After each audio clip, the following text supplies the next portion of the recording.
প্রায় ১.৫ মাসের সফল মিশন শেষে দেশে ফিরেছে বাংলাদেশ ক্রিকেট দল। ৩টি সিরিজে ড্র করলেও ওয়ানডে সিরিজে জয়ের সুবর্ণ সুযোগ নষ্ট করেছে বাংলাদেশ।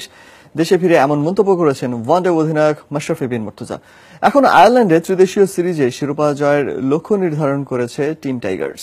এদিকে টি-20 থেকে মাশরাফি অবসর নিয়ে সমর্থক ও গণমাধ্যমের ভূমিকার সমালোচনা করেছেন বোর্ড সভাপতি নাজমুল হাসান পাপন।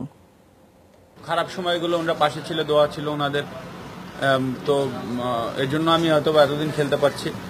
তো আমি আসলে এখনো তো ওয়ানডে খেলছি ইনশাল্লাহ, তো আমাকে তো এখন আল্লাহ বাঁচিয়ে রাখলে ইনশাল্লাহ মাঠে দেখা যাবে। সো আমি মনে করি যে মজা হবে ওখানে ইনশাল্লাহ। বাংলাদেশ অধিনায়ক মাশরাফি বিন মুর্তজা এমনই, সবসময় এমনই হাসি খুশি ম্যাশ। নিজের দুঃখ কষ্ট বিব্রতকর মুহূর্ত সামলানোর দক্ষতা তিনি পেয়েছেন নিজের অভিজ্ঞতা থেকে। তাই তো ভক্তদের আবেগ নিয়ন্ত্রণের চেষ্টাও রয়েছে মাশরাফির চলনে বলনে। তবে টি-20 থেকে মাশরাফির বিদায়ে ভক্ত আর গণমাধ্যমের ভূমিকা সন্তুষ্ট করতে পারছে না বিসিবি সভাপতিকে। বাংলাদেশ ছাড়া আমি আজ পর্যন্ত টি-20 ক্যাপ্টেন্সি কে রিটায়ার করলো, কে গেল, এটা নিয়ে কোনোদিন কোনো জায়গায় কোনো নিউজ দেখিনি। আর এই বাংলাদেশেই দেখছি টি-20 থেকে ক্যাপ্টেন হলো বা চলে যাচ্ছে, এটা নিয়ে এত হুলস্থুল। বিদেশের মাটিতে 3 ফরম্যাটে ড্র করে ফিরেছে বাংলাদেশ। প্রতিপক্ষ বিবেচনায় নিয়ে সাফল্যের বিচারে এই অর্জন এখন পর্যন্ত সেরা। তাই তো দলের অন্য সব ক্রিকেটারও টিম ম্যানেজমেন্টের মতোই খুশি বাংলাদেশের টেস্ট ও ওয়ানডে অধিনায়ক। তবে উন্নতির সুযোগ ছিল বলছেন ম্যাশ।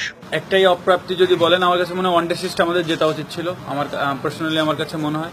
আর ওভারঅল যদি আপনি সবকিছু দেখেন, শ্রীলঙ্কায় আমরা এই প্রথমবারের মতো এত ভালো পারফর্ম করে এসেছি। এরকম আন্ডার প্রেসারে এর আগে টিম কখনো খেলেছে কিনা টেস্টে, এটা আমার কখনো জানা নেই। আর এটা খুবই দরকার ছিল আমাদের, কারণ এটা আমাদের 100 টেস্ট ছিল এবং আমরাও সিরিজে পিছিয়ে ছিলাম। তো এটা আমাদের জন্য একটা সংকেত দেওয়ার ছিল ওয়ার্ল্ড ক্রিকেটকে যে আমরা বাংলাদেশ টিম অ্যাটলিস্ট টেস্ট ক্রিকেটেও বাইরে গিয়ে ভালো খেলতে পারি। লঙ্কানদের বিপক্ষে তৃতীয় ওয়ানডেতে বাংলাদেশ যে ভুল করেছে তা যেন আয়ারল্যান্ডের ত্রিদেশীয় সিরিজে না ঘটে, সে ব্যাপারে সচেতন মাশরাফি। এখানে যে ভুলগুলো করেছি আয়ারল্যান্ডে এবং চ্যাম্পিয়ন্স ট্রফিতে, ইনশাল্লাহ আমরা এগুলো ঠিক করে এবং ডিফারেন্ট উইকেটে খেলা হবে। সো আমরা একটা প্ল্যান করে নামবো এবং ইনশাল্লাহ আমরা এক্সিকিউট করার চেষ্টা করব।